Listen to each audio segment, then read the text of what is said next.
Here with me now is New York Times Magazine Chief National Correspondent Mark Leibovich, CBS News Senior Political Editor Steve Chaggaris, and USA Today Senior Politics Reporter Heidi Przybyla. All right, Heidi, let's start with you. What should be the strategy for the Trump campaign moving forward now? Boy, if I could get inside Donald Trump's head and say that he is actually going to follow the strategy of his strategists, I might be able to answer that question.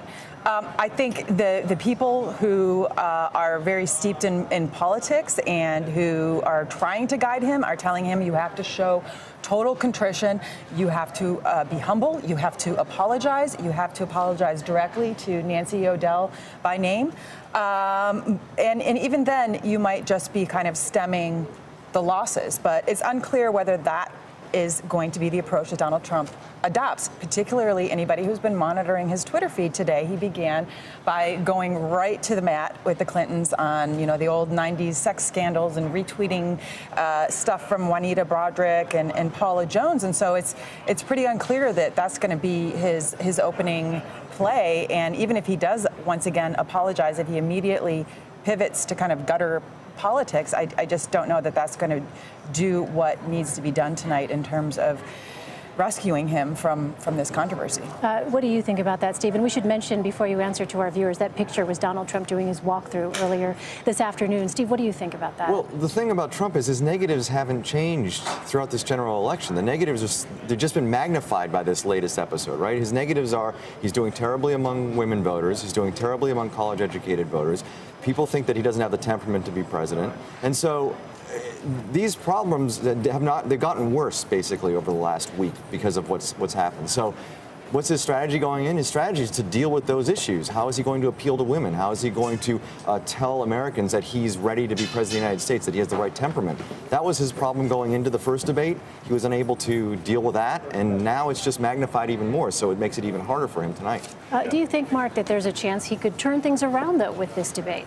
I suppose it's possible. I mean, he seems like he's in a bit of a deep hole here. I mean, I think the question of what his strategists are telling him begs the question of, does he even have any strategists left? I mean, it seems like there are a lot of people who are they don't seem that interested in trying to be heard, trying to make themselves heard to him anymore. But yeah, I suppose it's possible for him to do this great sort of contrition rap, followed by an incredible command of the issues that just stuns everyone that he has not shown to this point. I don't see it happening, but I think that that's sort of what he needs to do. I mean, as Steve said, I mean, his negatives have been high. I mean, he has not really cracked the threshold of 40%, barely at all. And I mean, what we're seeing in some of the early polling after Friday is not so much, a cascade of which he's losing support, but, he's obviously not gaining, and he's obviously, he's going to lose a little bit. And he also he's not going to get help with undecideds, which is what has moved the race in Hillary Clinton's direction over the last few weeks. Yeah, if you look at the map, even before this tape came out, the estimates were that he would have to take all of the toss-up states plus turn one of the blue states, namely Pennsylvania, red. Where is he right now in Pennsylvania? Down about 9 points. And the trend line in all of those toss-up, not all of them, but most of them, the trend line is away from him and towards Hillary Clinton. So that was the math before the tape. And I don't think there's anybody at this table here who thinks that the tape helped him with that trend line. Do you think that, Steve, Governor Mike Pence can help Donald Trump's running mate? He abruptly canceled that campaign event that was scheduled to take place in Wisconsin. Is there anything that a running mate can do in a situation like this?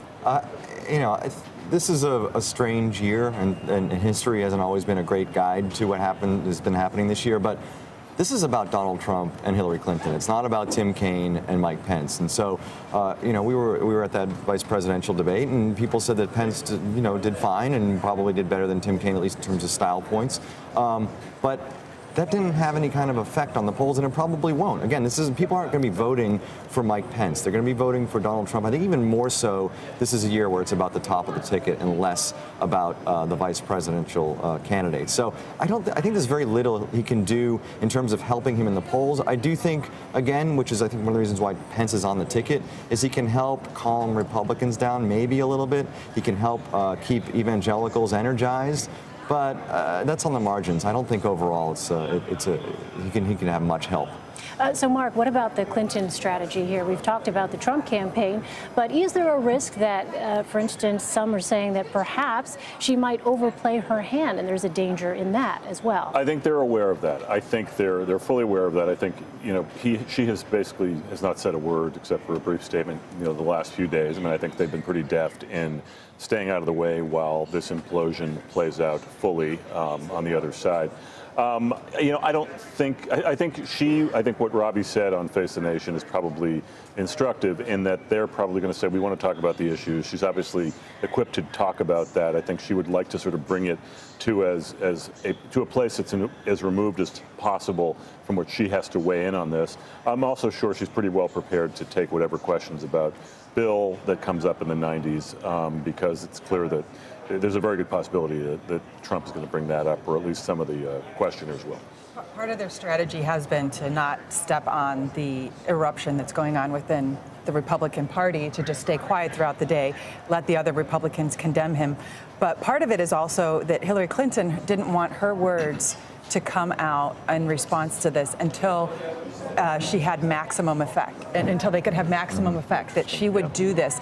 Even we're hearing from campaign officials at the beginning of the debate, if not in her opening remarks, when you have the most eyeballs on her. And given what's happened over the past 48 hours, we didn't think that the networks could top their viewing audience for the first debate, but now many people are thinking, well, maybe we're going to see a repeat here. And that is the time when I think that may be the exception, where she does come out with her first response to these comments. And I think it will be biting, and I think we're going to see something similar to what she did in her convention and what she did in the last debate, which is she takes a real person and she elevates them as a symbol for how Donald Trump's rhetoric or actions have hurt real people. And I think in this case it'll be Nancy O'Dell.